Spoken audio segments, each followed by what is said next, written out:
Bismillahirrahmanirrahim. Ambassador Lawrence, Mrs. Lawrence, Ambassador Hearn, Mr. Bondi, my distinguished Afghan colleagues, Assalamu alaikum and good afternoon to all of you. Happy 4th of July to all our American friends. I'm honored to be here to join you in celebrating an important date in the history of mankind, from which date onwards, hundreds of millions of freedom-loving people around the world are inspired because of your struggle and your achievement. And at the same time, I would like to thank you, your country, your nation, your government, for standing with us in the past over 15 years in the long struggle in achieving our rights and consolidating our independence, and also in dealing with the threats of terrorism and radicalism and menaces which are posed in this part of the world against our nation, but already a global challenge to nations around the world. You have made sacrifices alongside our people. You have contributed from your taxpayers' money a great deal for the well-being or the betterment of the lives of millions of people in Afghanistan. As a result of this partnership, Afghanistan is a different place. The dark ages of Taliban, which I myself and too many in this room were witness to the suffering of our people in our nation, is over, but our suffering unfortunately continues. But in this, as a steadfast friend, the United States of America has led a coalition of friends and allies and partners in helping us. And we are grateful to you. Our people, our nation are grateful to you. At the same time, the National Unity Government stands firm in its commitment, in its partnership, and sincere and serious in its partnership with our partners, and at the same time to our people, our commitments to our people in terms of delivering together, whether it is in the fields of their democratic rights. You mentioned about parliamentary elections next year, and the Chief Election Commissioner is smiling. And presidential elections the year after, 2019. This also might be an interesting date for some of our Afghan colleagues. Some of them might think of being a candidate there. For the time being, don't count me amongst that group. Only for the time being, okay? Because I don't want to misuse this opportunity for campaign.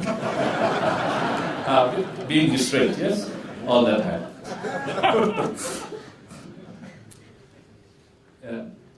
At the same time, reform, you mentioned about reform, fighting against corruption. Narcotics, which has been a menace, and I give you, British Ambassador Dominic is there, it reminded me of a meeting some times back. That was in 2002 in Tokyo, in the sideline of the Tokyo conference, where the international community committed billions of dollars in supporting Afghanistan. And our British colleague, in the sideline there was a security meeting on national army, police, counter narcotics, and our British colleagues happily volunteered to help us there. And I knew that it would be a difficult issue to deal with, because it's not just Afghanistan, it's not just the countries of transit, it's a global issue once again. But that still is a problem that we are part of the narco mafia are supporting the violence and fight in Afghanistan. So while the challenges are multidimensional and overwhelming, it looks overwhelming, at the same time opportunities are also promising.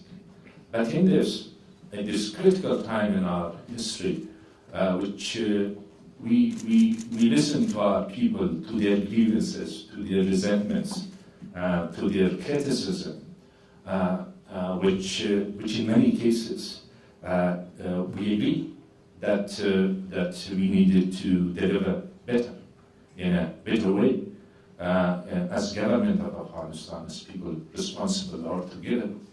At the same time, my call on our own people and our political leaders would be to consider the sensitivity of the time, in the challenges that we are faced with, in the enemies that we are faced with, which are the enemies for all of us, and in cases, enemies of mankind. While being in these sort of circumstances, our sense of responsibility in the government as leaders, and also outside the government, it has different requirements from normal, like business as usual time. As leaders, we need to be more tolerant, listening, and show more understanding to our people, and accept our responsibility towards our people, and show humility towards our people.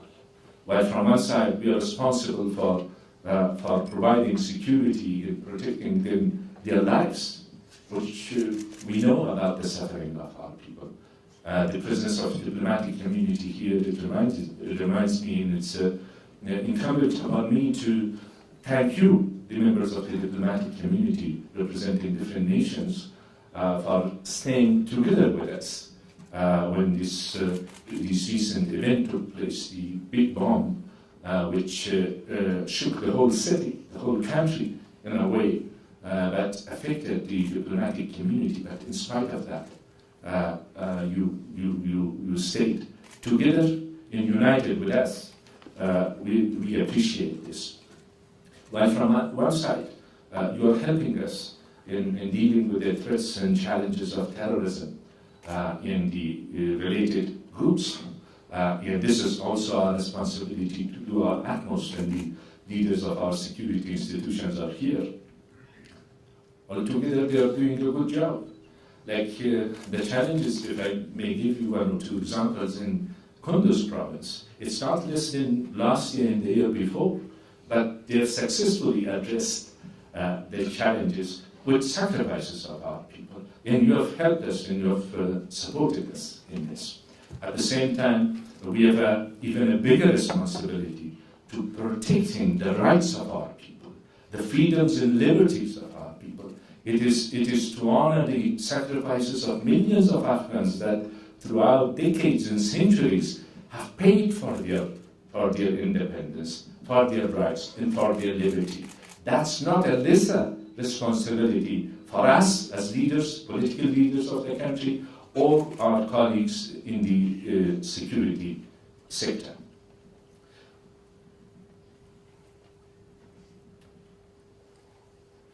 Sالروز helpful. And for another 30 years or so, 4th of July will not be in Ramadan. Okay? So we are free to drink some water here. And already beyond my schedule, anticipated time to speak, but I will sum it up that the hopes of the Afghan people, you mentioned the younger generation, in the sense of responsibility with our elder generation all together. And I hope that the unity amongst our people in the broader national security interest will help us to utilize the opportunity which partnership from the United States and members of the international community has provided to us all together. While we might have different ideas for our country, different ideals for our country, which is natural, and we may differ in how to achieve it, how to proceed with it. But at the same time, in these hard times, but still hopeful times, we need to stand together. And once again, happy 4th of July to you, to your people, to your country, and happy to be here. And to our colleagues, you just informed us that Ambassador Hearn and our colleagues might leave us in sometimes to come.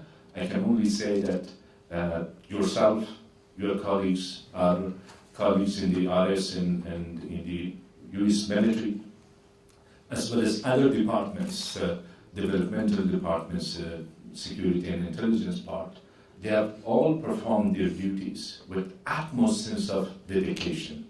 And sometimes when we see their passion amongst our partners, that becomes a source of inspiration for us.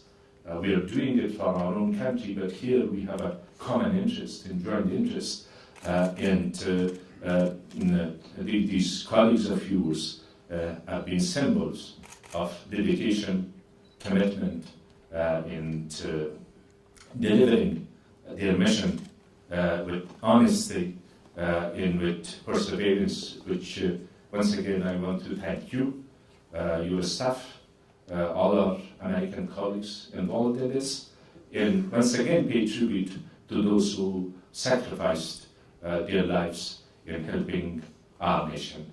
Happy 4th of July, and as far as Katrina in New Orleans is concerned, you may agree that we have been hit by Katrina several times. and stood, again, stood tall.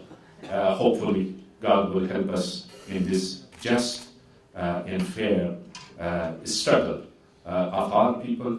And thank you once again. Thank you, Ambassador. Thank you, Mr.